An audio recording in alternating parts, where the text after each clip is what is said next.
So welcome everyone to class. And now that I'm recording, for those of you that, there's a few people that couldn't make it, so I'm going to send them this. So I just wanted to check in with all of you in terms of, like what we're going to do, how we're going to run the class. The idea that this class is primarily like a seminar, so we're going to talk a lot. And that's the idea between the divisions of the groups, so that we have a smaller group and we can discuss. So you all got the email with the groups as I broke them down, right?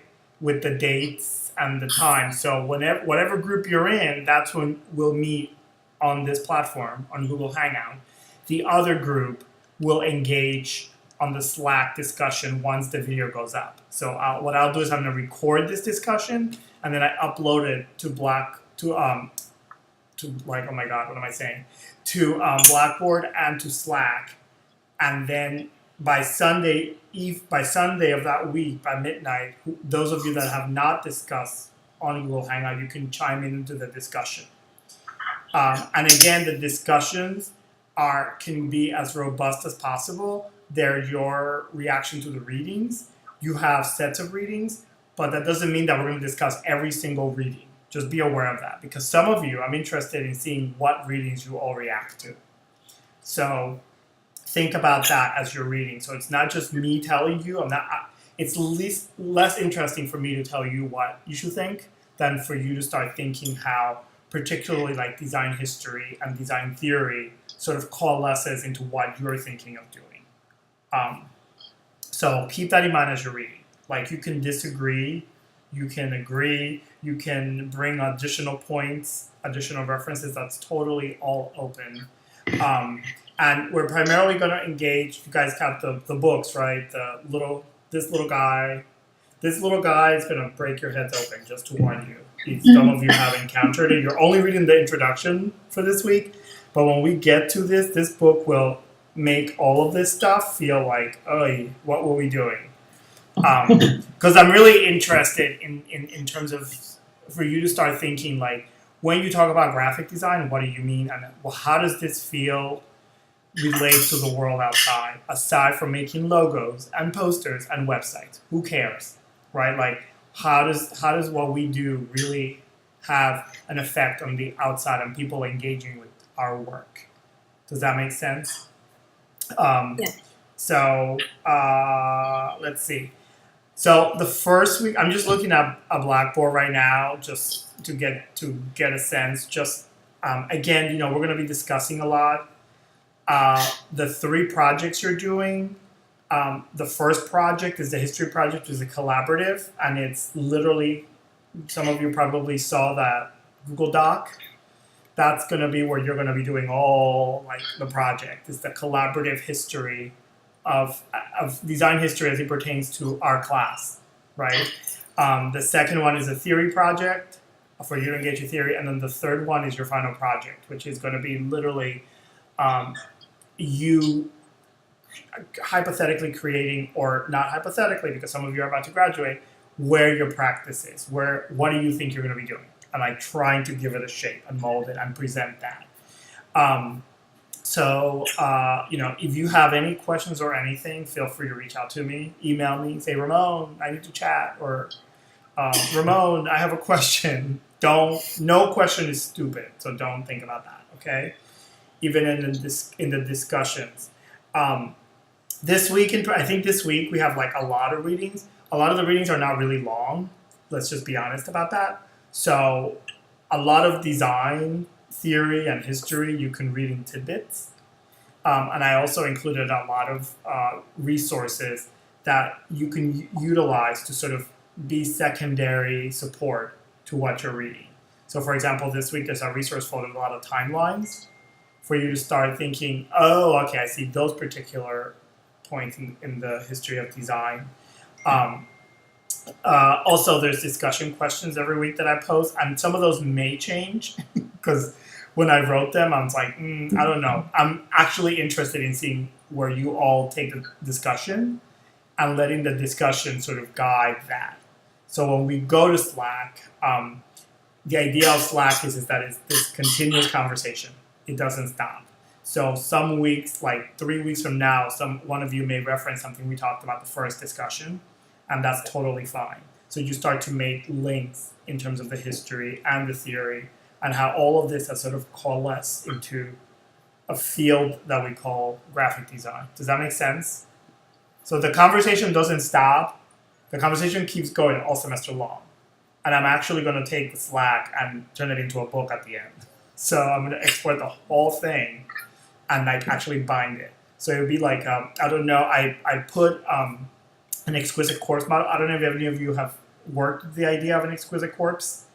If you haven't, it's sort of the idea. I put a link so you understand what it is, but it's pretty much like usually done as a book. So one person starts and then the next person starts reacting to what the previous person did. So it continues until you have this big publication, which is literally a gigantic conversation that somebody led. So that's the important part. So think about the conversations as the conversation continues throughout the semester. So there might be things you read in week 1 that come back in week 6, and you're like, oh, wait a minute, that's how that makes a connection. I'm also really, really, really interested, and you can all think about this, in us fighting with design history and design theory, and not just taking it for granted. Partly because if you've engaged with design history, you know how it's very one-sided, it's very European-driven, and the rest of us, I don't know where we went. It's very European-driven, it's very male-driven. So what happened to the women, and what happened to everybody else that did not come from Europe in terms of where this is? So that's something that I think that a lot of design is challenging, right? And why everybody's work looks the same. Like the idea of universality, like we create universal work, which is not true, right? Like it's just not. Let's be honest about it. Not everybody reads the same way. So think about that as you're reading, like, and throughout the semester, like, where were the other people? Where do they show up? Why do these people come up with the same thing? Why does, like, every generation creates a quote-unquote the dirty word style, right? Like, what's that all about? Is it just the same thing, just masquerading as something else? Whose perspective are we talking about, and who has been able to write this and create this and tell us that this is the way we should do it, in relation to who hasn't been able to actually, or who hasn't been given the platform to actually write it down, talk about it, critique it, argue it, discuss it, present it to us in a way that could be, a different point of view. Does that all make sense? You can all chime in and say, yay, no. Yeah. I don't know. I don't know what you're talking about. I see all the little heads going like, yay. You guys can talk. You can always disagree. I'm not one of those teachers that wants you to regurgitate what I say. So please bring it on. Like, I love that. Like, you can challenge me. You can say, like, Ramon, that makes no sense. Totally. That makes a really good discussion. If you just all agree with me, I don't even know. I'm all actually not fully going to tell you what I think about a lot of these readings. Because you may be able to deduce what I think about it a little bit. But I'm more interested in how you all engage with these and how you discuss, and I can like help you or navigate the discussion. So any questions about sort of like everybody's good with Slack and Blackboard? So Blackboard is just like literally like where you can look what you need to read. Most of the class is going to happen in Google Hangout and Slack. So somebody's cat just said, yeah, I got it. That's awesome. So, like on Slack, go at it. Do not be like totally ask questions, put reference points, like make statements, put video, put photos of anything that is related to what we're discussing. It's not just, your critique is not just related to typing things. It could be that you're like, I just read this piece and it totally brought in my mind the point that we're talking about.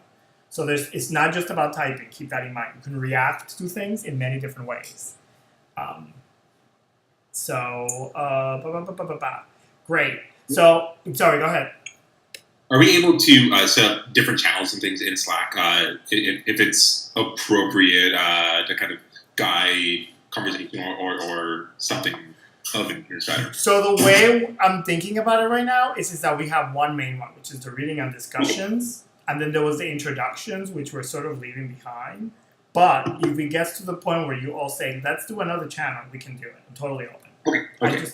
The idea, again, with Slack is really great is because it's literally a conversation that keeps going. Those of you that have used Blackboard know that discussion, you have to keep turning, and it gets really annoying.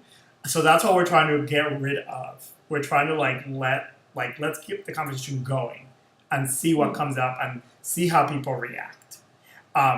Just for those of you that, if you haven't used it, Slack has it's got an app that goes on your computer that makes it really easy to use. It actually also works on your phone. So those of you that are working, if you're like, okay, I just want to do this, but the app that you upload to your computer is really good instead of using it on the web. The web is a little quirky, but the app is super good. And you can just literally go chop through it. So totally. So we're literally this week just doing sort of an introduction reading, a set of introduction readings, and we're starting to talk about history. The history part is somewhat chronological, in particular the last 125 years of graphic design. Okay? So you're reading introductions, a review of graphic design history, which I did, taking other stuff from people I know. So you'll see, thank you to so-and-so. And look at the video of the Industrial Revolution that's right there, which is a brief video, but starting to think about the broader perspective, the broad social and political gestures that help create graphic design. So think about that, because a lot of what we understand of graphic design comes from that place, rather than sort of a market-driven, sort of commercial form of it that we kind of started in the U.S. If you think about it historically, the U.S. led that. In Europe, graphic design was sort of this very politically charged, and you'll see in the theory in particular how these manifestos were created to sort of say, we do this, and we're going to do it with this thing, which we call now graphic design. So really think about that. So it's mostly the design theory introduction, the graphic design theory introduction, the digital design theory introduction, and the politics of design introduction. Again, this little book will probably mess you up a little bit, but that's perfectly fine. It should, because it's doing something that a lot of other books have never been able to do in graphic design. So, if you have if there's a link that doesn't work, somebody can email me. If I have to reset a link, if you guys get to it, somebody just say, Ramon, this doesn't work, and you resend it to us. If you need to talk individually, you need to chat with me, feel free to email me and say, Ramon, can we chat? Or I have a question. I'm always here. So just, don't disappear. I'm expecting you to participate every week. That's non-negotiable. So if you're on Google Hangout that week, you got it. We're participating. If you're not, you got to jump on that Slack. And that doesn't mean that you can go back and forth. And some of you have already emailed me because you're traveling for work. So for example, if you can't if you're meant to be on the Google Hangout 1 week and you're traveling, just send me an email and you can chime in on the Slack. And then next time your group comes up, you just jump on. Does that make sense? So, I'm not oh, well, that sucks. You can't be there. Well, you're late or you're absent. I know you all have some of your working, some of your families. Things happen. Just don't disappear. Just make sure that you let me know what's going on. Does that make sense? Any questions? Sorry, go for it. Oh, sorry. Have you decided when are those going to be at 9 Eastern, 8? Did you get the email with the breakup? Because I sent an email yesterday. I haven't read it as carefully as I should have. So group 1, it's both in the Slack and I send the email. So group 1 meets on Tuesdays at 9 or 8 p.m. Central Time. I'm in the East Coast, so I'm on that mode. So I put them in both. And then group 2 meets Wednesdays at 9:30. And then I also put the exact meeting dates, so you can put them in your calendar, so that each group knows when that group is meeting. Because group 1 meets Tuesdays, group 2 meets Wednesday, but we're scattered. We're not meeting every week. So just be aware of the dates. You don't have to meet every week, but the weeks you're not meeting, again, you're joining the discussion on Slack. As soon as we're done with this, I will literally upload it, and it'll be there, so you can start going at the discussion. Okay. So, even though we're not meeting every week, we should be discussing just continuously throughout the course. Correct? Absolutely. Yeah, as soon as that video goes up, you know that your homework is, okay, part of my homework is to watch that video, watch the discussion, and chime in on the Slack. Right? Okay. And even I was noticing that the dates that were assigned for discussions are not like there isn't even one group meeting every week. Like there are some weeks where both groups are off. Right, because we're in between assignments. If you look at the syllabus, you'll see that, a project is about to be done. So I built time for you to just work on the project, unless you want to have a conversation too. But I feel like it's really good for you to digest all the discussions and then work on your projects, work on your, your reaction to things, and then we can go back to discuss. So so it's not every single. You notice that it's literally. Each group literally meets 4 times. So you're discussing 4 times. Okay. 4 weeks you're discussing, 4 weeks you're on a Slack, plus whatever else we do, and then the other times you're going to be working on your projects. Okay. Again, keeping in mind the first project is a collaborative project, and you see if you went to the Google Doc already. You saw how I began that thing, and now it's going to be up to you guys to fill it up. Just keep in mind that there's a key at the bottom that you should plug in your name and give yourself a color. So when we look at the chart, we know who did what. Because that way, that it's going to be pretty wild and crazy in terms of, what you deem as history, and also keep in mind that I'm asking you to think about what's important to you, and also to include yourself in that history. Like, where do you fit in this, right? Like, where do we fit as designers in this history, or is this just something that we like, it's in a book, and I don't belong there. I just buy the book, read it, and I'm done, right? So think about that. Cool. Any other questions about what we're doing? So it's a lot of reading, a lot of responding. That's what we're going to be doing all semester long.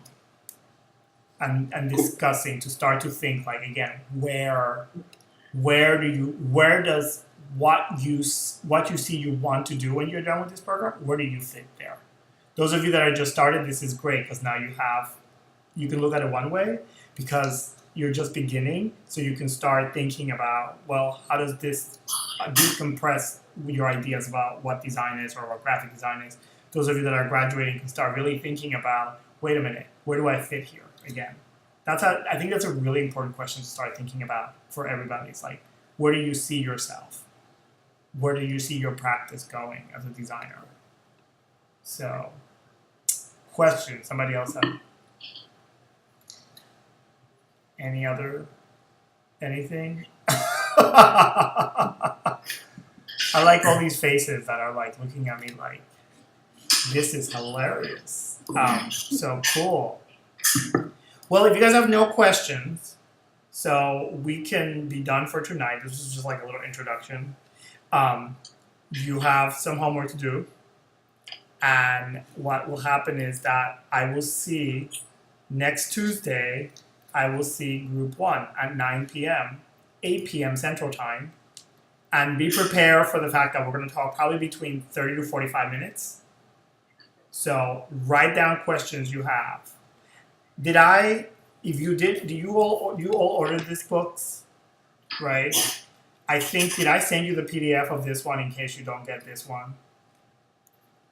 But I think I have a PDF of this one. I unfortunately don't have a PDF of this one.